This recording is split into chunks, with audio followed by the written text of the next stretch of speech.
How do I fly in your game? I don't know, just fly like Iron Man. Yeah. How would you fly if you were Iron Man? Exactly. That's so cool.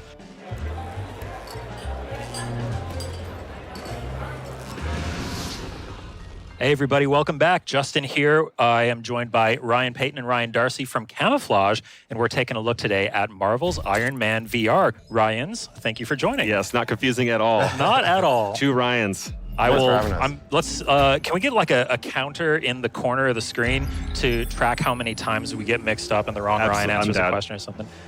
So yeah, I'm not gonna get too into like specific questions and everything up front. I think I want to start by just taking off here. Let's get into this. Let's become Iron Man here, and maybe either Ryan, if you can just kind of talk us through what we're seeing, what we're experiencing, and what players can experience for themselves when they download this demo. Yeah, so at the very beginning of the demo, you're actually getting the very beginning of the full game here, which is where players learn how to fly. Nice. They're Tony Stark. They're in their new Impulse armor suit, and yeah, we've been working a lot on this tutorial, but here we go. Ryan Darcy, let's take off. Okay.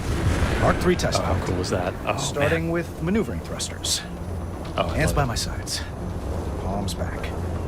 So he's kind of talking you through how to fly as Iron Man, because it's not as simple as just pressing a button or just like instantly levitating. You have to be Iron Man. You have to use these repulsors, these hand-mounted repulsors, to kind of control your flight. Exactly. Yeah, coming from the PlayStation Move controllers, you hold them in your hands. You pull the triggers back, and the thrusters are coming out of your palms, just like Iron Man, right? So that's what we typically tell people when they ask, like, how do I fly in your game? I don't know, just fly like Iron Man. Yeah. How would you fly if you were Iron Man? Exactly. That's so cool. Oh man, how is that immediately when you were starting to begin work on this game? Is that immediately like, well, that's how flight's going to work, or were there other options, or were there other flight schemes that you looked at before? When we started this game over 3 years ago with Troy Johnson, the lead engineer on the game, he on the gameplay side, that was the first thing he tried. He's like, hey, if we're gonna go pitch Marvel and do an Iron Man VR game, it would make sense for the thrusters to come out of your palms. Let's just go try it.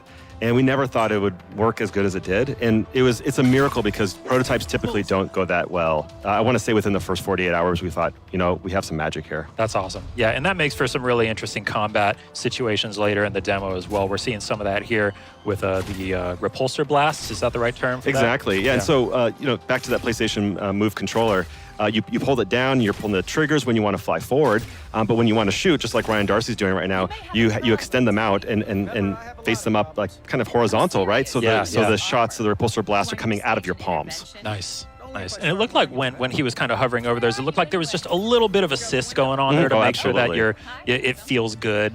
Oh yeah, we're cheating all over the place here. Yeah, it looks all really natural, but yeah, under the hood, lots of different aim assists, flight assists, these invisible bumpers, all these areas and amazing tech that the team built to make sure that it's as comfortable as possible while you're being Iron Man. I feel like that's kind of that's a motif that we've seen in a lot of VR games up until now, is the idea of developers finding transparent ways to help the player so that it doesn't feel like they're getting help, but it just makes the experience feel more comfortable, more natural. Absolutely. And one of the things that we knew we wanted to go out with this game was we want to spend a lot of time making sure that it didn't feel experimental. We wanted, because we know that people love like the smaller VR experiences, trying out little things.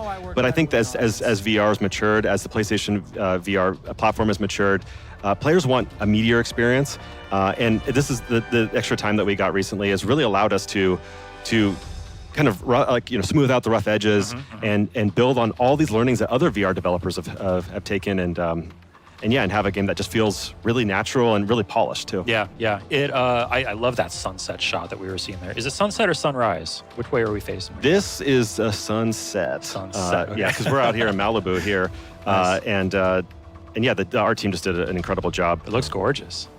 Yeah, even on this giant TV, it looks awesome. It looks really clean.